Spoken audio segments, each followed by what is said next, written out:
16% के आसपास थे। नेट प्रॉफिट इनका करीब 16.5% बढ़ा। शुरुआत करते हैं इस क्रम को, जो नंबर्स को मैंने पढ़ा उसके आधार पर कुछ चीज़ें मैं पूछना शुरू करूंगा। गंधर्व जी, पहला प्रश्न मेरा आपसे होगा। यहाँ पर मैं देख रहा हूँ कि यहाँ पर एबिटा थोड़ा सा आपका स्क्यूज हुआ, डिक्लाइन हुआ। इसके बावजूद क्योंकि आपकी जो टॉप लाइन थी बहुत स्ट्रांग थी, एग्जैक्टली इस मार्जिन्स के स्क्यूज होने का कारण क्या था? एंड क्या ये कारण सिर्फ टेम्परेरी हैं? मार्जिन्स अगले क्वार्टर में क्या फिर से एक्सपेंड होंगे? इस पर आपका टेक। आपने बिल्कुल सही कहा। हमारी कंपनी के इतिहास में सबसे बेहतरीन तिमाही रही।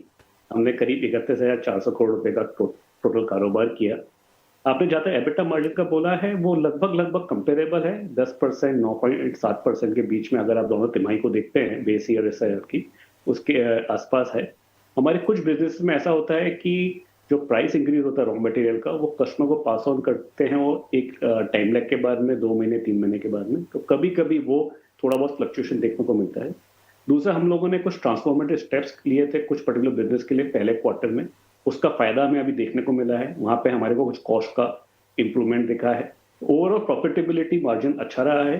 जैसा हमने पहले भी आपसे बात किया है कि हमें रोज जो है रिटर्न ऑन कैपिटल एम्प्लॉयड पे, उस पर ज्यादा ध्यान देना होता है, जो धीरे धीरे हम बढ़ा के हमारे 2030 की जो 5 वर्षीय योजना है उसके अंदर 40% से लेकर जाना चाहते हैं। कुछ बिजनेसेस ज्यादा अच्छे बढ़ चुके हैं, कुछ और आगे बढ़ने की कोशिश कर रहे हैं। तो ओवरऑल अच्छा परफॉर्मेंस रहा है। हमारी जो डेमल कैपेबिलिटीज है, design, engineering, manufacturing, assembly and logistic, वो कैपेबिलिटीज का अच्छा प्रदर्शन देखने को मिला है इस टॉप लाइन की ग्रोथ में और अच्छी बॉटम लाइन परफॉर्मेंस में।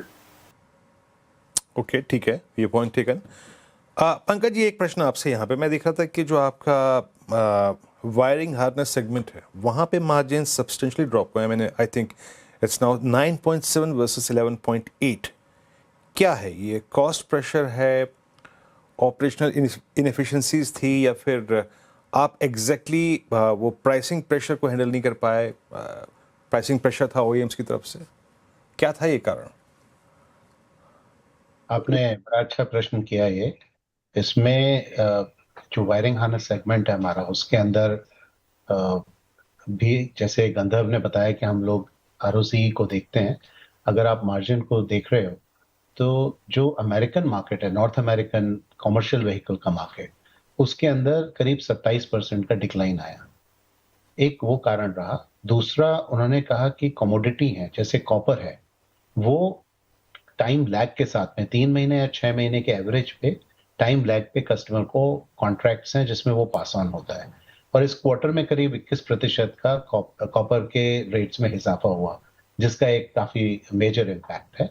अदरवाइज जो हमारे बिजनेसेस हैं वो कंटिन्यूसली अपनी एफिशिएंसी को इम्प्रूव करने के तहत काम कर रहे हैं और उन्होंने बहुत अच्छा प्रदर्शन किया। गंधर्व जी, आपके नंबर्स में जो ग्रोइंग बिजनेसेस हैं, इमर्जिंग बिजनेसेस इनफैक्ट, माफ़ कीजिएगा, उसमें ग्रोथ काफ़ी स्ट्रॉन्ग है। इनफैक्ट काफ़ी रैपिड ग्रोथ है वहाँ पर। थोड़ा सा मैं जानना चाहूँगा कि कौन से सब सेगमेंट्स में काफ़ी अच्छी खासी ग्रोथ है, ग्रोथ को ड्राइव कौन कर रहा है, और क्या ये मतलब इसमें से आगे की ग्रोथ कौन डिलीवर करेगा, कौन स्पॉन्सर करेगा? इसमें से कौन सा सब डिवीज़न आपका, सब सेगमेंट? हमारे सारे बिजनेसेस में ग्रोथ हुई है। जैसा अभी पंकज सर ने बताया, वायरिंग हार्नेस के अंदर अच्छी ग्रोथ हुई है। जो मॉड्यूल एंड पॉलीमर है, विजन है और इंटीग्रेटेड असेंबली है, उन बिजनेसेस में भी ग्रोथ हुई है। वहाँ पे प्रॉफिट मार्जिन भी मेंटेन हुए हैं और कुछ एक जगह पे इंप्रूव किए हैं। आपने स्पेसिफिकली बात किया था इमर्जिंग बिजनेस में। हमारे जो 2030 का लक्ष्य है, उसमें हम काफी काम कर रहे हैं कि किस तरीके से नॉन ऑटो बिजनेस को भी सपोर्ट करें, ग्रो करें, और वही जो डेमल कैपेबिलिटीज है उनको नॉन ऑटो सेक्टर के अंदर ले जाके अच्छे से आगे बढ़ाएं। तो 2 बड़े बिजनेस हैं इसके अंदर जिन्होंने काफी अच्छा प्रदर्शन किया है। एक है एरो बिजनेस, जिसने पिछले साल से इस साल करीब 41% की बढ़ोतरी करी है। और एक दूसरा है कंज्यूमर इलेक्ट्रॉनिक्स बिजनेस, जहां पे हमारी कंपनी का सबसे बड़ा फैक्ट्री चेन्नई में इस समय लग रहा है, उसने काफी अच्छा इजाफा दर्ज किया है। एक हमने कई सारी कंपनी खरीदी थी, एक्सोमीटेक, उसका भी इस बार कंसोलिडेशन हुआ है, वो भी इमर्जिंग बिजनेस में आता है। तो काफी बिजनेसेस के वजह से ये ग्रोथ आ रही है, और मैं लगता है इमर्जिंग बिजनेसेस और इमर्जिंग ज्योग्राफीज दोनों ही हमारी टॉप लाइन ग्रोथ में और बॉटम लाइन बढ़ोतरी में आगे के सालों में हेल्प करेंगी। मैं गंधर्व जी आपसे एक आखिरी प्रश्न पूछना चाहूँगा, what exactly is the current order book backlog, और उसमें से FY26 का कितना आपने ऑलरेडी रेवेन्यू जो है वो सिक्योर कर लिया है? हम लगभग ऑर्डर बुक की बात 6 महीने के हिसाब से करते हैं। तो सितंबर मैंने बताया था कि करीब $88 बिलियन का ऑर्डर बुक है।